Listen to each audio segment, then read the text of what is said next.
What's up, guys? Shay Stevens here, PDGA number 77522, and today I'm here with a review of the Axiom Fission Envy. Let's get to it.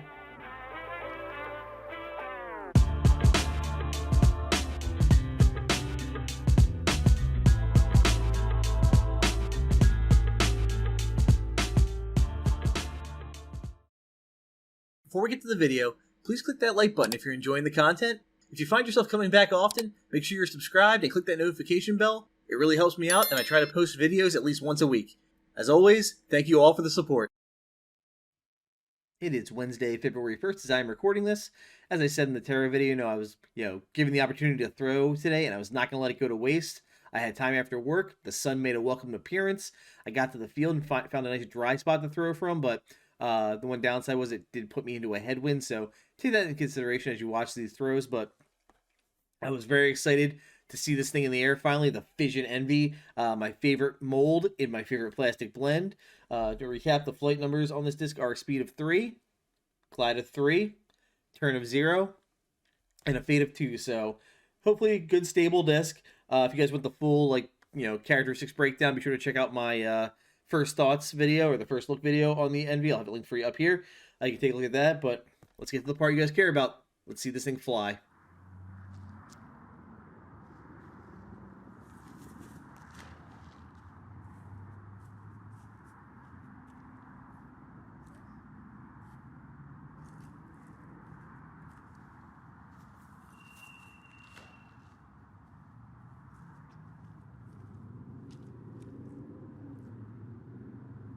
Love that stability.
And those are my first throws with the Axiom Fission Envy. Overall, good, stable putters I would expect. I was impressed this didn't just turn and burn, especially with that headwind.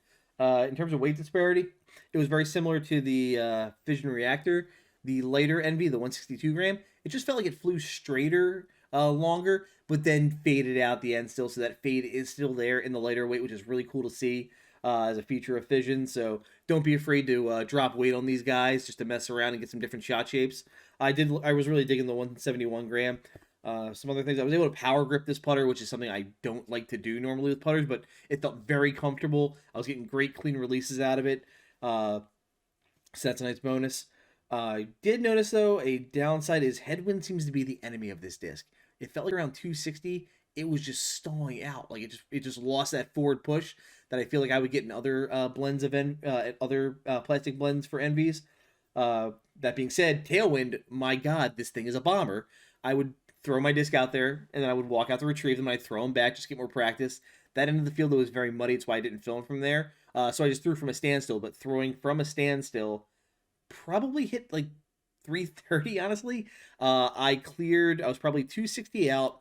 I cleared the 12-foot fence that is 10 feet behind the camera and ended up at the pitcher's mound of the baseball field next on the next field over. So, yeah, this thing is a kite. It will ride the wind. So don't be afraid to let this thing loose in a tailwind and have some fun. Um, Other downside, forehanding. Envies are kind of like right on the cusp of my comfort zone for forehanding, and I usually like to go for like a neutron envy just because it's nice and firm. I like firm discs for my forehands, and this guy's a little on the gummy side, so getting a clean release was rough, and then into the headwind, it was just a really tough challenge for me. So not a fan of it for personally for forehanding, but that's my own preference thing. I am hoping to get out and do a one disc round. I'll use both of them on 2 disc round. Uh, with the Envies on the course somewhere, I'll play a 9-hole loop or find a 9-hole course. Just because I want to get it out on the course, put it into practice, see what it does for me, what kind of shapes I can achieve. So be on the lookout for that. Again, as soon as Mother Nature cooperates, I want to try and do it this weekend, but it's going to be like 20 degrees and the wind chill is going to be down somewhere in the single digits. So probably not going to happen this weekend. But as soon as I can, I will get that up for you guys. If you're still interested, and you should be, it's a great putter. And you want to grab one, you can hit the foundationdisc.com. I will have my affiliate link in the description. You can use that to support me. There hopefully should be a few of these left, so definitely snag one, guys. If you have any questions for me, reach out. I'll do my best to answer them. Take care. Thank you to my sponsors. For all your disc golf needs, check out Phoenix Discs and Foundation Disc Golf.